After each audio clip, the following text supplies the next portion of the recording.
Oh, what it is, yo? What's up? Can a nigga just keep in touch? What it do, confessors? What it do? Happy Monday, happy Monday. How you doing? How your mama doing? How your daddy doing? How your family doing? It is Monday, January 22, 2024. And we are here to get into Sons of Anarchy, Season 7, Episode 3 and 4. You know how it goes. So allow me to bring up the one and only, my one and only, if you will, Miss Zena, aka Christina Moore, the receipt queen. Hey, boo, hey. Hey, boo, hey. How you doing on this Monday?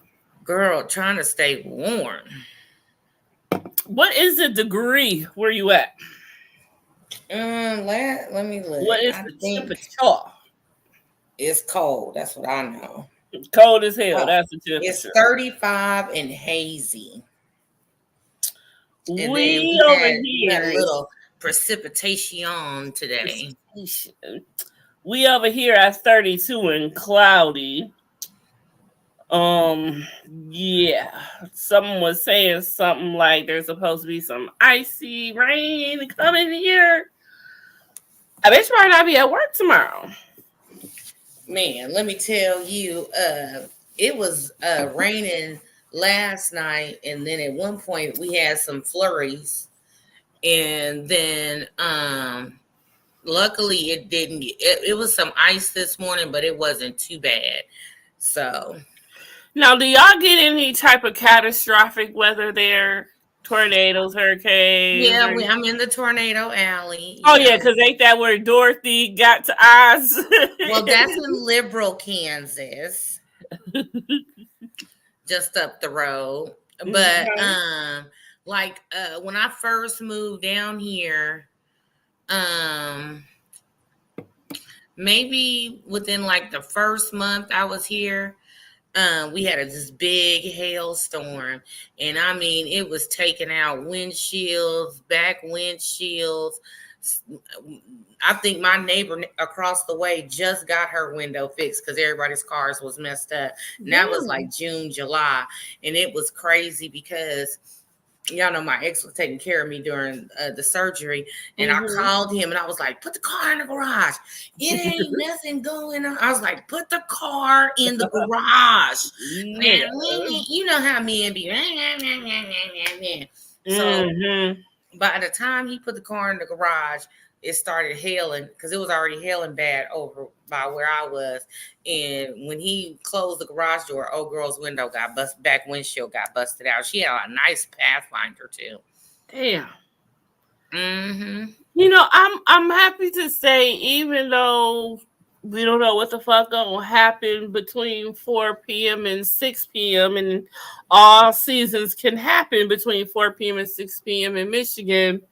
You know, we never get any catastrophic weather. We never get any tornadoes, floods, hurricanes, nothing like that. And I'm surprised because, you know, we surrounded by all them bodies of water.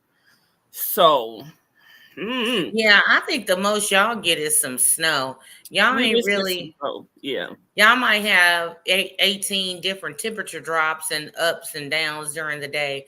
But I ain't never heard of a tornado in Michigan. So yeah, so I like to think it's safe here. It is doable if you can just deal with them crazy 3 months of winter. And it's not that it's always bad, but there's always like 3 times throughout the winter where it just comes down. It is treacherous for the whole week. So, but like I said, if I could stay off of work during the winter, I would not navigate in the winter. Like, I'd be like a chipmunk.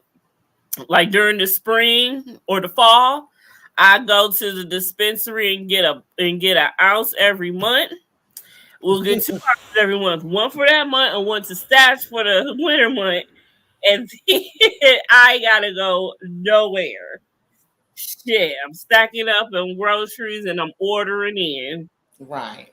I will not go nowhere. I have no problem with staying my ass in the house. I am a homebody through and through. Okay. Oh, hey. But It got like to it, feel important for me to get out the house, especially y'all know how I say once the bra come off and the bonnet come on, I ain't going nowhere. Once the earrings come on, I ain't going nowhere for me. But Because hold that'd on be the real first fast. thing I take off is my earrings. I gotta tinkle real fast. I'll be right back. Go ahead and tinkle. Yeah, the first thing I gotta do is take off my earrings. So, okay, what's the most important? No, I'm a lie because I'll keep my earrings on because I may go live. And I may want to take a cute picture or someone might FaceTime me and you never know. So it's usually the bra and the socks for me. Yeah. On in the summer. In the winter I still got my socks on. In the winter I'm gonna put on some thigh highs or some knee highs and think I'm cute and walk around the house thinking I'm cute in that.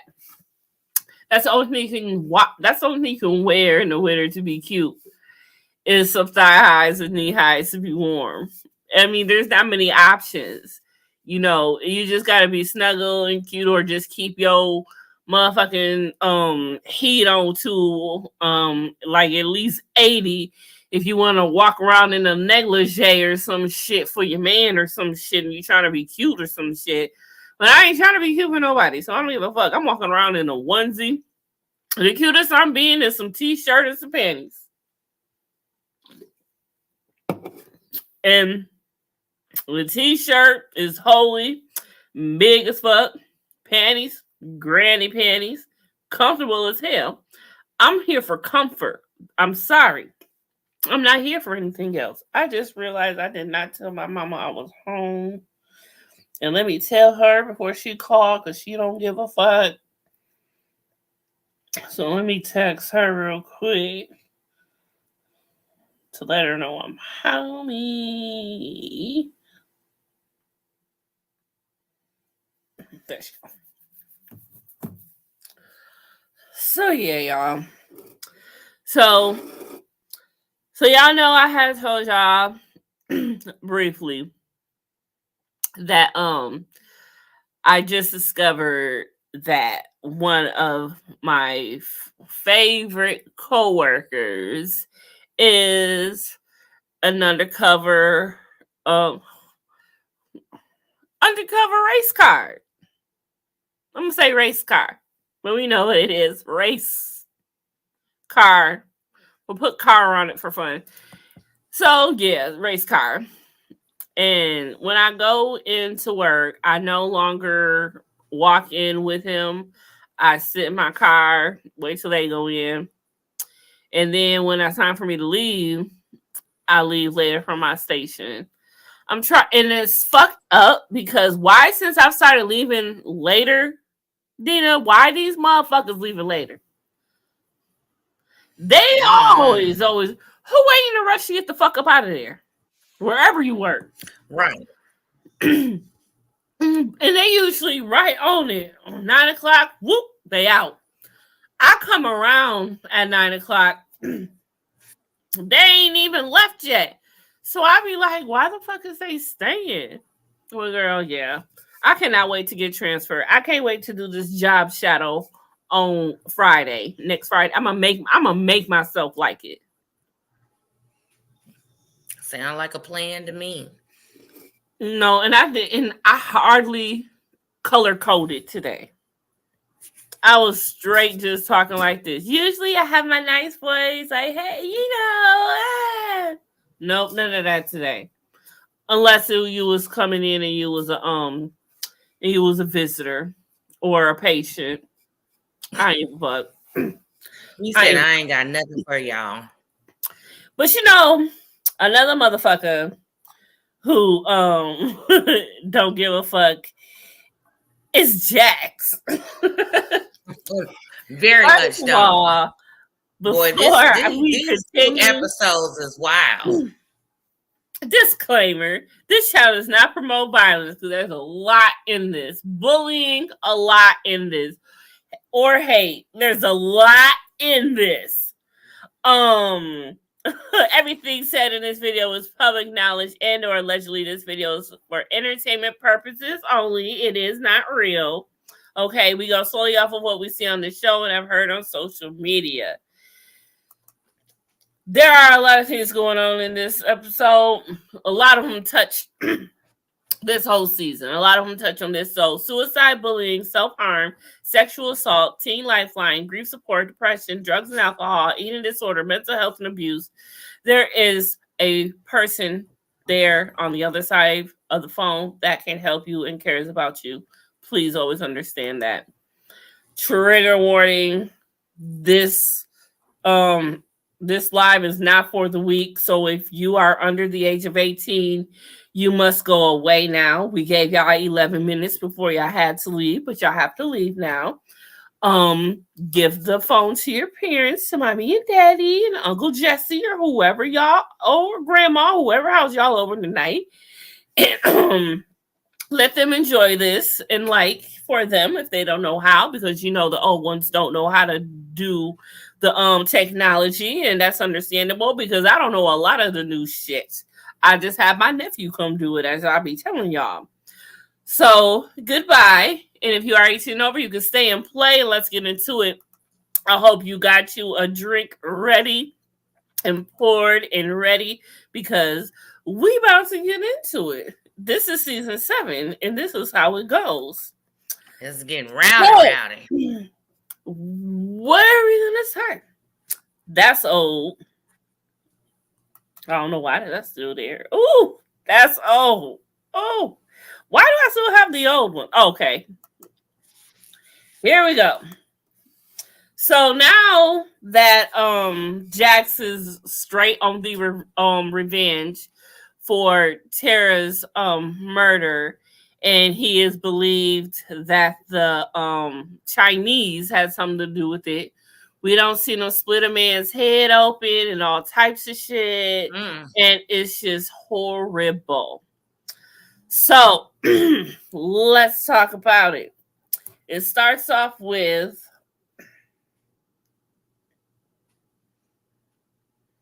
this episode that we are talking about now is Playing with Monsters. It is the 3rd episode of the 7th season of FX original series, Sons of Anarchy, and the series' 82nd episode overall. 82. We have talked about 80, so basically 81 shows so far. By the end of the night, we will have talked about 83 episodes. Like, we have been going through this, y'all. I'm so proud of us. KK. Yeah, KK, hey, boo, hey. Yes, 82 episodes.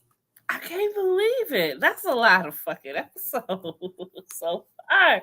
But we doing the damn thing. The plot, it doesn't even give this. Oh, they do a real live synopsis. But the plot starts off with, in the new PRN warehouse, Lila directs the first Red Woody production. So we saw the Red Woody production happening and all of that jazz. And you know, I don't know what it is about Layla. Maybe you can vouch for me on this, Dita, but when I see Layla, I get really happy because it reminds me of Opie. And she is, she is his widow. So it's like when I see her, I think of Opie and I get happy. And I think of the better times. And I think of the better times in this series. And it's weird because as you're watching it in that time, it's like, I this don't know is if it's my internet. How can it get anywhere? Yours, but you frozen. Say what? What about Frozen? Is it me or is it you? I see myself. I'm moving. You don't see me moving?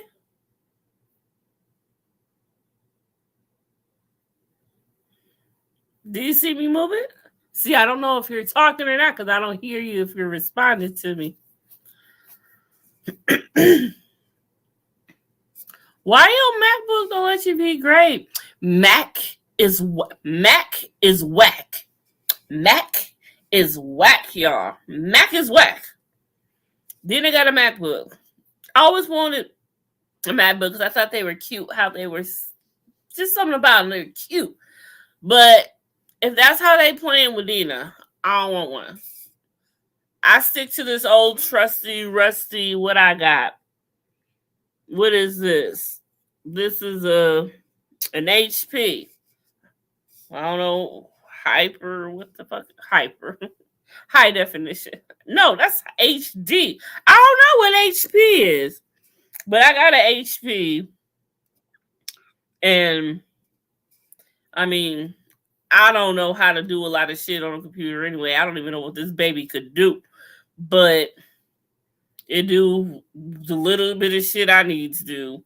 But we're gonna get Dina GoFundMe started, and we're gonna get her a laptop. We gonna rest in peace to this MacBook.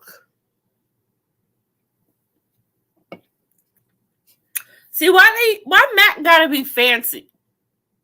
Why they just can't call they shit a laptop? MacBook. Y'all gotta be special and different and shit. MacBook. Whatever. But as we wait for you to come back, let's just keep moving right along. Let me scroll Sons of Anarchy. I be forgetting about my banner. Y'all start reminding me to use my banners. Like, I be having all my banners up in here and I don't be saying nothing. But okay, Jax. So we see that this happened because homegirl who is heavily messing around with Rat Boy, call him Rat for short though, but she's fucking with Rat, but Rat really likes her. She really likes him, and I love Rat. I remember watching it in real time. I don't even remember. I couldn't remember then when I started seeing Rat. And I'm just like, I love him. But at first I didn't. I thought his name had meaning. I thought he was a rat or something. And we was going to find out and it was going to be bad. So the whole time I thought that Rat was actually a rat. I really thought that. And so I couldn't like him for a long time. Like, it took a long time for me to like Rat because I just knew. I mean, I could tell you it was my gut intuition that Rat was bad. I just think I thought Rat was just horrible. So I'm like, I'm just waiting. Dina's back. I'm calling my internet provider and cussing their ass out. This is ridiculous. Is it the internet or is it the MacBook? I don't know. Because I was just out here dogging MacBook for not letting you be great. Chromebook. It's a Chromebook. So Chromebook, sorry, Mac. Yeah, I don't know what's going on with it, but it's working my last nerve. So, and my internet is strong. I'm sitting right next to the fucking router. See what they have. So anyway, little Susie girl, Rat's little boo thing, her daddy comes rolling up into Diosa or wherever they're at now. Is Diosa still? Yeah, Diosa. So he comes rolling into Diosa and he's demanding and looking all up in her purse, talking about he owe her money. Like, what type of daddy is this, first of all? Weird. Super weird. That's what I'm saying. Like, you ain't got your own money? Regardless of what your daughter doing, and regardless if she got money, you need it that bad to where you gotta run up in wherever she at, not knowing what the hell the consequences gonna be, and demand money. I thought he was a crackhead for a minute. Mm-hmm. He was acting like one. Sure was. But Gemma came in. So here's my thing with Gemma. like that you's a tough bitch, and I respect that and all. But why do she feel she got one big enough to come approach men the way she do? Man, she be out here acting like A a whole whole nigga. man. A whole one. And I just be looking at her like, calm your tits, okay? Calm your tits. Because you need a sedative the way you be going off at me like something ain't gonna happen. But see, I feel it's a privilege. It's a privilege for her because she knows the most a man gonna do is what, maybe slap her or punch her or hit her own nigga do that. Her own husband was doing that to her. Right. So that's nothing. And she'll take that and then she'll go and tell the boys so they'll come back and fuck them up for real. That is her privilege. It's not like the white privilege, like the She WY. got white woman privilege. Yeah, it's like a white woman privilege, but it's something bigger because not just any white woman can do that and still have one to have her back. You know, a Karen can be a Karen and just get fucked up and that be it. But Gemma, she can say whatever the fuck she want to say, and if she get hit, oh, I got something for you, and she'll go get 5 of them for her. And so, and she don't care. But now I feel like it's just that's what she want to do. So this is what I want to say, but I wanted to bring this up. Poor Abel. He is seeing all of this now, all while missing his mom. Can you imagine? How would you feel? How would you have handled this process? I don't even know. I don't even think there are no words to. I mean, they did a pretty good job about it, but I mean, everybody done lost a mama or daddy or something on here, especially like Opie's kids lost their mama and daddy. Gemma losing Thomas. Like, I don't even begin to know how you could comfort a child or explain it to them. I've never had to deal with anything like that, so I don't even know. And that's what I want to see. I want to see younger Jack's days. Yes, I want to see the prequel too, but I want to see younger Jack's days. I want to see Thomas. I want to see all of that. That's what I would love to see, at some point. I want to see everything leading up to the very first episode of Sons of Anarchy. I want the whole story, like the whole thing. You like think I want to see you think they ever gonna give it to us? Huh? I said, you think they ever gonna give it to us? Yes, they're gonna give us something. They're gonna get Kurt is going to give us something. Jax, Charlie Hunnam wants to give us something, even though he's passed. He's toyed with, how he can somehow be within the next part of Sons of Anarchy. And I think every person and every character and every actor that has played on Sons of Anarchy, I don't see how that couldn't have been your best project, your favorite project. It was a home, and it was like nothing they'll ever do. And Kurt started a lot of them, and they trust him. So yeah, I feel that there will be something because it's too much playing with the notion of the first 9 and too much playing with the notion of Thomas of Abel, and basically Abel going on growing up and whatever happens. So I feel so. I hope so. But so yeah, but back to this whole dude. So like we were saying, here come Nero to save the day for her. He was right there. She's calculated. She knew that Nero was right there, so nothing too bad was gonna go down. And Nero came in, saved the day, whooped this man's ass, period. But Abel saw it, so they stopped it. But for her to use this man's life as to letting Jax get aggression off because she feel guilty of snatching Tara. Man, she didn't cause the whole war with her good lying ass. She is the best at this. This bitch baked a fucking cake. Look at that face. This bitch baked a fucking cake. If I open my door and saw Gemma, I just have to shoot her because I don't know if she trying to stab me in the back or stab me in the front because she sure ain't trying to be nobody friend. That's what I'm saying. And she didn't even just make that cake because remember there was a part when Nero had ended up at her house to see her, but she was Rat's little boo thing was there. And she was like, and he had asked she was there, and he was like, no, he was like, but Gemma made cake, and she was getting them some cake. So that bitch baked 2 cakes. She had enough batter. Bitch had enough batter to make 2 cakes. Right. She made one for this man and one for her man. But I would like to know how good that cake was. I want some cake right now. Actually, I wouldn't trust nothing Gemma made.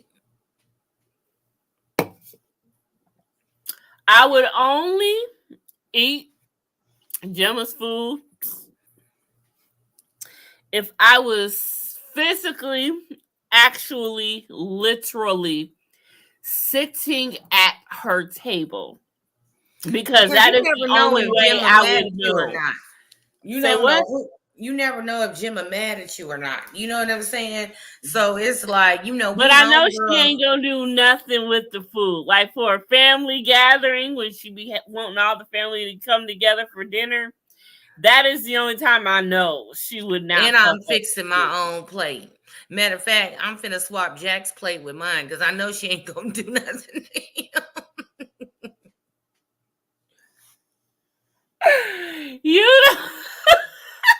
You ain't never lied. You ain't never. We all sit down to eat, and I'll be like, "Oh, your plate look better than mine. Let's switch." That's what I'm talking about. You right about that. You right. Yeah, he was going through that shit like, yeah, I need that. And he looked like he was ready to go smoke some crack or something. Right. But whose bedroom they in and got a picture of the black baseball player in their room? Jesus fix it. And poor Jury, he is just sitting there waiting and plotting, just hoping that they is just gonna that Sam Crow is just gonna make a move. He got this gun. He is not holding nobody up. So when Bobby calls and he's got to try to maintain himself, can you imagine talking to a man that could have possibly been single-handedly responsible for the death of your son that you found? Like, that's a lot for Jury to do. And then to know the connection that his best friend's son ordered that shit. Because you know the guy. Because you know the guy. But what can you do because they so protected, True. Right. Exactly. I mean, he just a solo soldier right now. He don't have no army. Exactly. True. I mean, he do, but they don't know nothing about it. And then he probably ain't told nobody because he wants to handle this on his own. Because something like that, you would have to take to the table and agree that Jax has to meet Mr. Mayhem. Period. That's all you know. Ain't nobody gonna vote along with that. Right. So poor Juice, it's so there's an APB out on Juice now because they're looking for him, and they know that it's time he has to leave because Jax is gonna start looking for him heavy because he wants to find him before they do, of course. And they're looking for him. They're looking for him hard, and Juice ain't trying to get got. Juice ain't trying to be found. And so Gemma tells him, like, look, yeah, you gotta go. You gotta get out of here. You need to get as far away as you can. You need to set up shop somewhere else, or it's gonna be a wrap for you. Like, I can't do nothing for you, man, on that part if they find you. But of course, I know if they find you, you gonna put me out there, and we can't have that. So now Gemma agrees to take him to her father's house and let him hide out there for a while until he can figure out what he's going to do. And it's crazy because both of them have a moment, and you see Juice packing his gun. Like, you don't know what's going to happen. And then you see Gemma packing her gun. It's like, oh my goodness, who is going to do what? Who is going to get the other? This is when it was real tense, because you don't know what's about to happen, but you know something about to happen. If you watch Sons of Anarchy, you know something about to happen. So as they're packing their bags, they both decide, I'm taking my piece because I don't know what's about to happen. So now it has been set that we know, and we should realize that Gemma don't trust Juice, and Juice don't trust Gemma. And at any moment, Gemma could snatch Juice, or at any moment, Juice could snatch Gemma. We don't know. All we know is that they are on their way to her dad's, which means there's going to be a significant amount of time of a car ride and a destination where it is only them. So now we have our heads spinning, wondering, okay, what's going to happen? What's going to happen? We're all expecting, because I remember we was all expecting for it to be a bloodbath when season 7 started. We predicted it was going to be a straight bloodbath. We predicted like all of the subs were going to be gone. We didn't know, but we all were hoping, out of all, Jax wouldn't be the one. And basically, out of all that were important, besides Bobby, Gemma, Unser, Jax was the only one. It was like, oh, why are you doing that to me? That ain't right. So it was very unfortunate. And that's how episode 3 had ended, with Jax going to town on Rat's little girlfriend's daddy because he had caused such a corruption. I just want to know what kind of cake it was. That's all I want to know. What kind of cake it was. And we've got Dina back. Hello, darling. Welcome back. I don't know. So in episode 4 of season 7, they set in the tone now of Abel. Abel is now, going to this daycare, whatever school, whatever he's at, daycare, we'll call it daycare, I can't remember. And we have the honor, the greatest honor of having Courtney Love as the daycare provider or school teacher, whichever one. We're gonna call it school teacher because we said we was gonna call it preschool, whatever. But Courtney Love has entered the chat. Now I love me some Courtney Love. She is the widow of the amazing forever drummer Kurt Cobain. Smells Like Teen Spirit. If you old enough, you know what that is. So I love me some Courtney Love. She was the lead singer of the great all girl group Hole. And oh, make me over, I'm all I wanna be. Oh, my mom feels that. I listen to that forever. I don't opened up another portal or some shit. But so Gemma lets Court, I gotta figure out what her name was on this, but let's old Teach get a taste of how she really is, but not to her. So she comes and drops off Abel, and then there's this Karen that's behind Karen behind it was like, hey, this isn't that. You want to drop off your kid, get out the car, you got to park over there. You know how moms be at the drop offs and shit. Moms is some bullshit. But Jim was like, look, bitch, you want to honk your horn at me, such and such, such and such. Whatever I remember she saying, it wasn't good. It wasn't good. And Courtney, and the teacher heard that. She was like, Grandma's fucking nuts. Grandma's kind of crazy. You're damn right. You're damn Skippy. Grandma is knucking futs. Okay? Absolutely crazy. So please beware and unaware. So, Jax and the guys meet up and they swapping around and stuff where they supposed to be. But things go wrong because the cops show up and they trying to be all up in the business, all in the video, you know, all in the meeting and shit. And paranoia comes and the people that Jackson was meeting up with starts plow, plow, plow, plow, plow, plow, plow, plow, plow, plow. It wasn't good for the kid.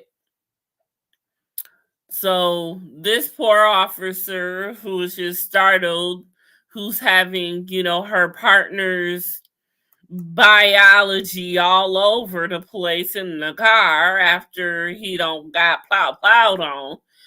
And it's just very a messy situation that happened. And this really hurt Unser because that was a friend of his, you know, the dude who ended up actually getting snatched, and homegirl who actually survived, which they didn't know. And I don't even think, yeah, we know that now because you see Unser, who was in the hospital right next to her, and you know that this was really like the last straw for Unser and Sam Crow. At this point, he's like, you know what? I'm done with y'all. I can only do so much with y'all. Y'all really fucking with me. I only got so much longer to live. I ain't got time. I literally don't got time to deal with this bullshit. Okay, now I didn't went to the Wi-Fi on my phone from my hotspot to see if it's the Wi-Fi or if it's the computer. Jesus Christ. And I reset my router. My goodness. See, it's just too much. This would not let you be great. But it's okay because that's basically all that really happened these 2 episodes. It's just these 2 episodes were just to let us move right along to where we really trying to get to. I just remember being nervous the entire episode for season 7 because you never knew who was gonna get snatched. Everyone was a casualty for season 7. Could have been. You didn't know. And I'm mad because they left us on the cliffhanger with the whole Juice and Gemma thing. They knew what they was doing. They knew what they was doing. And I think that's one of the things that I was nervous about the most, waiting for the next episode, the next week to happen in real time back then. I'm like, oh my goodness, what is going to happen? Is Juice going to get Gemma or is Gemma going to get Juice? I always figured one was going to get the other. Like, this can't end well. It wasn't Gemma's time to go. And Juice been trying to unalive himself since the beginning of the show. So right. And then I kept thinking, well, if Juice does snatch Gemma, you know, I couldn't think that he would because Juice was already in enough shit with Jax. And so to think that he would actually help hide his wife snatching and then actually snatch his mama? Even though his mama did it, going a little bit too far. Even though his mama did it, but he would never really be able to prove it because he already got rid of the evidence. So he couldn't even be able to prove that if that's what he decided that he wanted to do. So it was a lose-lose for Juice. It was no coming back for that. But I remember how nervous I was for him at this time in the season. Like, oh my, I was nervous for Juice for the rest of the season because Juice was one of my favorite. I love Juice. For some reason, I have a soft spot for Juice. I just do. Maybe because he's black. I don't know. Maybe that's what it is. But I love me some Juice. So I can't get past that. And see, when Unser went to Chip's boo, he was pissed. He was pissed. Speaking of Chip's boo, she don't put her hair down, showing the girls a little bit, and put on a little eyeliner, trying to look good for Chips. Like, I see you, girl. I see you. Trying to look good for Chips. Okay, I ain't mad at you. But yeah, that's pretty much what happened this last episode right here. It's just moving right along to the next. So yes, we will be back. We ain't skipping another week. We will be back on Monday next week with episodes 5 and 6. Yes, we will. And of course, we will be back tomorrow on Dina's channel for Baddie the longest season ever. The longest season ever. I don't know why they decided they wanted to hold it for so long. But now we finally get to see this fight that went on between Suki and Rolly. Mm-hmm. They say Suki won. But I don't see why Rolly thinks she won. But Rolly did post how she getting her tummy tuck and 2 other things coming up very soon. I don't know why people think that because they snatched somebody's wig off, they won. That's the only part I've seen so far. So that's what I don't get. Like, first of all, why is y'all bitches still going to these places with wig? Get you some braids, man. I'm gonna have me some OG Bobby Johnson braids when I go to fight a hoe. You know what I'm saying? Get you some braids, and then maybe you small enough to where you can put that wig under it. But what would be the point? Like, what's the point? If you try to just be cute and you ain't gonna fight, yeah. That's why these hoes ain't got no edges. That's what I'm saying. Like, you're gonna fight. Just like be smart about it. But we will be back tomorrow to talk about the shenanigans that was on this next episode. And of course, Love and Marriage Huntsville just ended. And so I decided I was gonna fill Saturday with 2 shows, which is Ready to Love and DC. So that's what I decided. So if you want to be a part of that with me, let me know, because I know you won't the panel with commission things. Right. So that's what I'll be doing Saturday, DC and Ready to Love. A quick one of both of them together, because I don't need a whole hour on Ready to Love, and I don't need a whole hour on DC. So that's how that gonna go. Kill it all, do it all. We good. So, yeah, everybody be safe, be lovely, and drink responsibly. Cheers to season 7, 3, or 4. Mm-hmm. And stay warm by drinking responsibly. And stay warm. Drink responsibly. Grab you a blanket. Grab you a onesie. Grab you a bitch or a nigga, whichever you prefer. Or both. Drop it like it's hot on them while you're at it. Ow, ow, ow. Thanks for watching, y'all. We is out this nasty thing.